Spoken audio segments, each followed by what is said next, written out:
बिस्मिल्लाहिर्रहमानिर्रहीम। एक बादशाह था जिसकी 7 बेटियां थी। एक दिन बादशाह बहुत खुश हुआ और अपनी बेटियों से कहने लगा, मैं तुमसे जो सवाल करूंगा तुम अगर उसका सही जवाब दोगी तो मैं तुम्हें तुम्हारा मन चाहा तोहफा दूंगा। सब एक कतार में खड़ी हो जाओ। सब कतार में खड़ी हो गई। बादशाह ने पूछा, तुम किसका दिया खाती हो और किसका दिया हुआ पहनती हो? 7 में से 6 बेटियों ने जवाब दिया कि अब्बा हुजूर, हम आपका दिया खाती हैं और आप ही का दिया हुआ पहनती हैं। बादशाह उनके इस जवाब पर बहुत खुश हुआ और उन्हें उनके मन चाहे तोहफे दिए। सबसे छोटी बेटी से जब उसने पूछा तो उसने जवाब दिया कि मैं अपने रब का दिया हुआ खाती हूँ और अपने नसीब का पहनती हूँ और यही मेरी किस्मत है। बादशाह उसके जवाब पर बहुत हैरत ज़दा हुआ और बहुत तैश में आ गया। बादशाह ने अपने नौकरों को हुक्म दिया कि इसको जंगल में छोड़ आओ, मैं भी देखता हूँ मेरे बगैर ये कैसे खाती और कैसे पहनती है। बादशाह ने उस शहजादी से उसके सारे जेवरात और महंगे कपड़े ले लिए और खस्ता हाल कपड़ों में जंगल में छोड़ दिया। शहजादी मुतमईन थी और अल्लाह पर तवक्कुल था। सब सिपाही शहजादी को जंगल में छोड़कर वापस आ गए और शहजादी जंगल में अकेली रह गई। शहजादी इधर उधर देखने लगी, चारों तरफ दरख्त ही दरख्त थे। दोपहर से शाम हो गई तो शहजादी ने सोचा, क्यों ना रात के लिए लकड़ियाँ इकट्ठी कर ली जाएं। उससे रात भी गुजर जाएगी और आग को देखकर कोई जंगली जानवर भी करीब नहीं आएगा। लकड़ियों की तलाश में जब शहजादी निकली तो उसे जंगल में एक झोंपड़ी नजर आई, जहाँ बाहर एक बकरी बंधी हुई थी और अंदर से खांसने की आवाज आ रही थी। शहजादी पहले तो बहुत हैरान हुई कि वीराने जंगल में झोंपड़ी कैसे। फिर वो झोंपड़ी के अंदर दाखिल हुई तो देखती है कि एक बूढ़ा ज़ईफ चारपाई पर लेटा खांस रहा है और खांसते खांसते पानी पानी पुकार रहा है। शहजादी ने इधर उधर निगाह दौड़ाई तो उसे एक तरफ पानी का घड़ा मिला। उसने उसमें से बूढ़े को पानी पिलाया,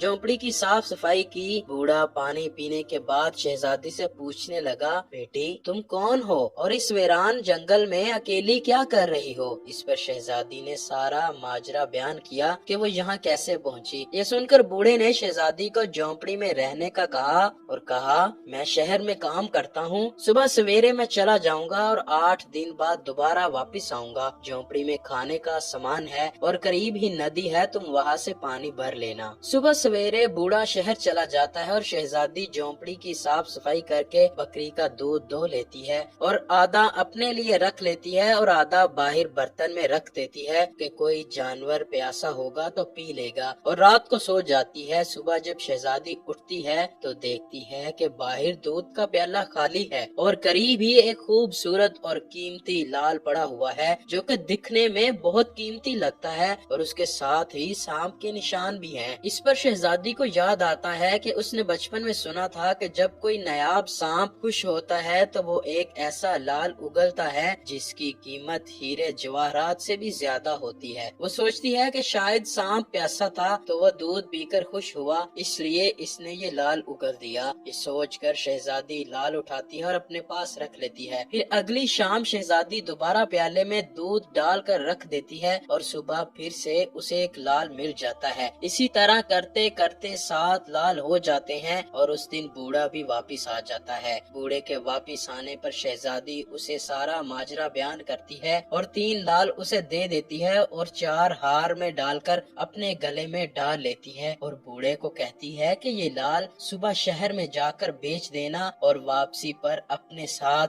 महल बनाने वाले मजदूर भी ले आना। अगले रोज बूढ़ा मजदूरों को ले आता है और देखते ही देखते जंगल में एक आलीशान महल तैयार हो जाता है और वो बूढ़ा और शहजादी उस महल में रहने लगते हैं।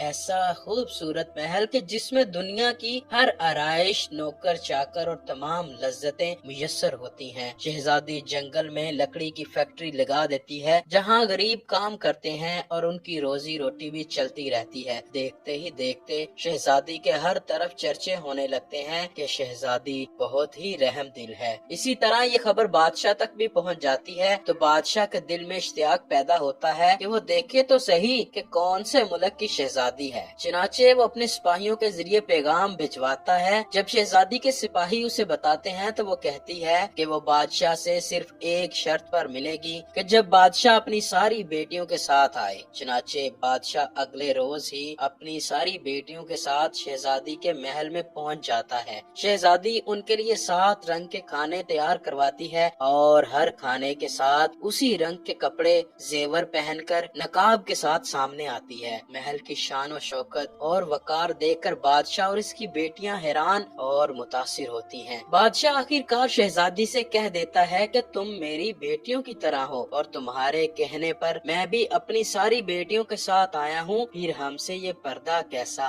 बहुत इसरार पर शहजादी मान जाती है और कहती है ठीक है, मैं तैयार होकर आती हूँ। इस पर बादशाह की बेटियां आपस में सरगोशी करती हैं कि इतना तो तैयार है, अब और कितना तैयार होगी। कुछ ही देर बाद बादशाह देखता है कि दूर से कोई खस्ता हाल कपड़ों में उसकी तरफ आ रहा है। गौर करने पर बादशाह को याद आता है और कहता है ये तो जिंदा है, मैं तो समझा था कि मर गई। मेरे सिपाहियों ने ही कहा था कि जंगल में शहजादी मौजूद नहीं। ये देखकर बादशाह खुशी से झूम उठता है और कहता है शहजादी को बुलाओ, मैं तुम्हें उससे आजाद करवा लूंगा, फिर चाहे वो तुम्हारी कीमत में मेरी सारी हुकूमत ही क्यों ना मांग ले। ये सुनकर शहजादी मुस्कुरा कर कहती है अब्बा हजूर, मैं ही हूँ वो शहजादी। मैं ना कहती थी कि मैं अल्लाह का दिया खाती हूँ और अपने नसीब का पहनती हूँ, बस उसी अल्लाह का एहसान है कि आज मुझे इतना अता किया कि आज मैं आपसे भी ज्यादा अमीर हूँ। इस पर शहजादी इन्हें बताती है सारा हाल कि वो यहाँ कैसे पहुँची और दिखाती है वो हार जिसमें अभी भी 4 लाल मौजूद होते हैं। ये देखकर बाकी शहजादियाँ दिल ही दिल में उस पर रश करने लगती हैं